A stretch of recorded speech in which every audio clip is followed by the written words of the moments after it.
ಚೇಂಬರಲ್ಲಿ ಏನೇನು ಮೀಟಿಂಗ್ ಆಗಿದೆ, ಏನೇನು ಡಿಸ್ಕಷನ್ ಆಗಿದೆ, ನಾನು ಅವ್ರಿಗೆ ಅಪ್ಡೇಟ್ ಮಾಡಿಬಿಟ್ಟು ಏನು ಅನ್ನೋದು ಆದಷ್ಟು ಬೇಗ ಅದನ್ನು ಒಂದು ಪ್ರಾಬ್ಲಮ್ನ ಸಾರ್ಟ್ ಔಟ್ ಮಾಡೋಕ್ಕೆ ಅಂದ್ಬಿಟ್ಟು ಎಲ್ಲ ಪ್ರಯತ್ನ ಮಾಡ್ತಾ ಇದ್ದೀವಿ ಸರ್. ಅದನ್ನು ಅವ್ರು ಹೇಳ್ದಂಗೆ ನಾನು ಅವ್ರಿಗೆ ಎಲ್ಲ ಅಪ್ಡೇಟ್ ಮಾಡಿಬಿಟ್ಟು ಅದನ್ನು ಮ್ಯಾಟ್ರನ್ನ ಆದಷ್ಟು ಬೇಗ ಸಾರ್ಟ್ ಔಟ್ ಮಾಡ್ತದೆ ಅದನ್ನು. ಸೊ ಇವತ್ತಿನ ಮೀಟಿಂಗಲ್ಲಿ ವಾಣಿಜ್ಯ ಮಂಡಳಿಯಿಂದ ನಿಮ್ಗೆ ಏನು ಹೇಳಿದ್ದಾರೆ ಅನ್ನುವಂಥದ್ದು, ಏನು ಹೇಳಿದ್ದಾರೆ? ಅದೇ ಮೇಡಮ್, ಈಗೆಲ್ಲ ನಡೀತಾ ಇರೋ ಇಶ್ಯೂನ ಅವ್ರಿಗೆ ಇದನ್ನ ಕನ್ವೆ ಮಾಡಿ ಏನು ಅನ್ನೋದನ್ನ ಇದನ್ನ ಮಾಡಬೇಕು. ಇಲ್ಲ ಮೇಡಮ್, ಅವರು ಈಗ ಬೇರೆ ಈವೆಂಟ್ಸು ಅದರಲ್ಲಿ ಬ್ಯುಸಿ ಇದ್ದಾರೆ. ಸೊ ಕಮ್ಯುನಿಕೇಟ್ ಮಾಡಿಕೊಂಡು ಅದನ್ನು ಎಷ್ಟು ಬೇಗ ಆಗುತ್ತೆ ಅದನ್ನು ಸಾರ್ಟ್ ಔಟ್ ಮಾಡ್ತೀವಿ. ಅದನ್ನು ಮೇಡಮ್ ಅದನ್ನ ಆಮೇಲೆ ಮಾತಾಡೋಣ, ಈಗ ಯಾಕೆ ಅದನ್ನ ನಿರ್ಧಾರ ಅದಕ್ಕೆ ನಾನು ಬದ್ದಾಗಿ ಮೇಡಮ್ ಅದನ್ನ ಈಗ first will try to communicate once it sorts out it's better in good ಅಲ್ಲ. ಅದನ್ನ ಆಮೇಲೆ ಮಾತಾಡೋಣ ಮೇಡಮ್, ಈಗ ಬೇಡ. ಫಸ್ಟ್ ಲೆಟ್ ದಟ್ ಹ್ಯಾಪನ್, ಅದನ್ನ ಆಗ್ಲಿ ಫಸ್ಟ್. ನೀವು ಕರ್ನಾಟಕದವರೇನಾ? ಹಾ ಮೇಡಮ್, ಪಕ್ಕಾ ಕರ್ನಾಟಕದವ್ರು, ನಾವೇನ್ ಬೇರೆ ಗುಲ್ಬರ್ಗ. ಅದಕ್ಕೆ that's why I am using English, because you don't understand what I am speaking if I talk in north in Karnataka. ಇಷ್ಟೇ ಕ್ಷಮೆ ಕೇಳಲಿಲ್ಲ. ಕನ್ನಡಿಗರಾಗಿ ಕಮಲ್ ಹಾಸನ್ ಅವರ ಸ್ಟೇಟ್ಮೆಂಟ್ ಬಗ್ಗೆ ನೀವೇನ್ ಹೇಳ್ತೀರಾ? ದಟ್ಸ್ 100% ನಾವು ಖಂಡಿಸ್ತೀವಿ ಮೇಡಮ್ ಅದನ್ನ.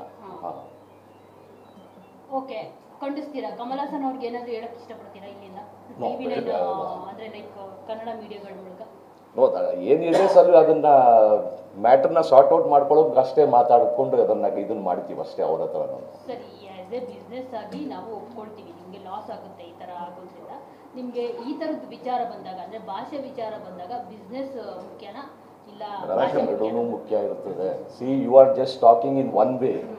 ನಮಗೆ ಕನ್ನಡನೂ ಎಷ್ಟು important. Has a personal, tomorrow anything happens to me, who will come for me? ನನಗೆ ಯಾರು ಬರ್ತಾರೆ?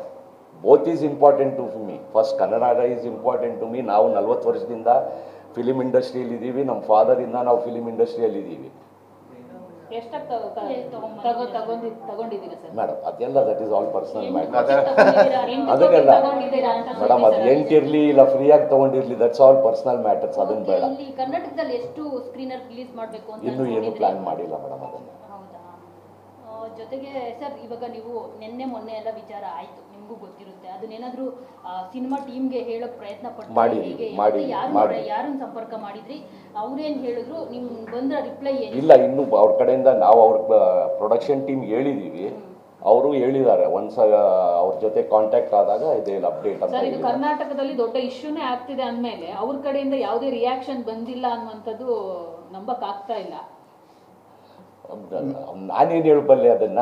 ಇದು ವೆನ್ಸ್ ದೇ ಕಮ್ ಟು ಇಲ್ಲ, ಐ ಆಮ್ ಸಿಟ್ಟಿಂಗ್ ಹಿಯರ್. ಅವ್ರು ಸಿಕ್ಕದಾಗ ಕಮ್ಯುನಿಕೇಟ್ ಆದಾಗೆ ನಾನು ಹೇಳಬಲ್ಲೆ ಅದನ್ನ. ಈಗ ನಾವು ಆಗಕ್ಕಾಗಲ್ಲ ವೆಂಕಟೇಶ್. ಈಗ ನಾವು ಅವ್ರಿಗೆ ಹೇಳಿದ್ದೀವಿ, ಇವತ್ತು ಸಂಜೆ ನಾಳೆ ಬೆಳಗ್ಗೆ ಒಳಗೆ ಏನೋ ಅವ್ರಿಗೆ ಕ್ಷಮೆ ಅನ್ನೋ ಒಂದು ಪದ ಬರಲಿಲ್ಲ ಅಂತ ಹೇಳಿದ್ರೆ ನೀವು ಯಾವುದೋ ಥಿಯೇಟರ್ನ ಕನ್ಫರ್ಮ್ ಮಾಡಬೇಡಿ, ನಿಮಗೆ ತೊಂದರೆ ಆಗುತ್ತೆ ಅಂತ ನಾವು ಹೇಳಿದ್ದೀವಿ. ಹೇಳಿದ್ದೀವಿ ಸರ್. ಯಾಕೆ ಸರ್ ನೀವು ಅಂದ್ರೆ ಲೈಕ್ ಇವಾಗ ಅವ್ರು ಕನ್ನಡದ ಬಗ್ಗೆ ತಮಿಳಿಂದ ಹುಟ್ಟಿರೋದು ಅಂತ ಹೇಳಿದಾರಲ್ವಾ? ಸೊ ನೀವು ಯಾಕೆ ಎಲ್ಲಾ ಸ್ಕ್ರೀನ್ಗಳಲ್ಲೂ ಕನ್ನಡದಲ್ಲೇ ರಿಲೀಸ್ ಮಾಡಬಾರ್ದು ತಗ್ಲೈಟ್ನ? ಮೇಡಮ್, ನಾವು ರೆಡಿ ಇದ್ದೀವಿ, nothing like that. But main ಈ ಪ್ರಾಬ್ಲಮ್ ಫಸ್ಟ್ ಸಾರ್ಟ್ ಔಟ್ ಆಗಬೇಕಲ್ಲ. ಅದೇ ನಾನು ಹೇಳ್ತಾ ಇರೋದು, ಬೇರೆ ಭಾಷೆಯಲ್ಲಿ ರಿಲೀಸ್ ಆಗಬಾರ್ದು, ಕನ್ನಡದಲ್ಲಿ ಮಾತ್ರನೇ ರಿಲೀಸ್ ಆಗಬೇಕು ತಗ್ಲೈಫ್ ಅಂತ. ಬೇರೆ ಭಾಷೆಯಲ್ಲಿ ನೋಡಿದ್ರೆ ತಾನೇ ಅವ್ರು ಸುಮ್ಮನೆ ತಗ್ಲೈಫ್ನ ನೋಡೋದು. ಕನ್ನಡದಲ್ಲೇ ಬಂದು ಎಲ್ಲರೂ ತಗ್ಲೈಫ್ ನೋಡಿ ಬಿಡಿ, ಅವಾಗ ಕನ್ನಡದ ಪವರ್ ಏನಂತ ಗೊತ್ತಾಗುತ್ತೆ ಅವರಿಗೆ, ಕಮಲ್ ಹಾಸನ್ ಅವ್ರಿಗೆ. ಹೇಳಿ ಸರ್, ಅದು ನೋಡೋಣ ಕನ್ನಡದಲ್ಲೇ ಇಲ್ಲ ಅವ್ರಿಗೆ ಅದನ್ನ ನಾನು ಆನ್ಸರ್ ಮಾಡಕ್ ಹೋದ್ರೆ it doesn't make any sense. ನಾವು ಯಾಕೆ ಹಾಕಿದ್ದಾರೆ ನೋಡಿ, ಒಂದ್ ಹೇಳ್ತೀನಿ.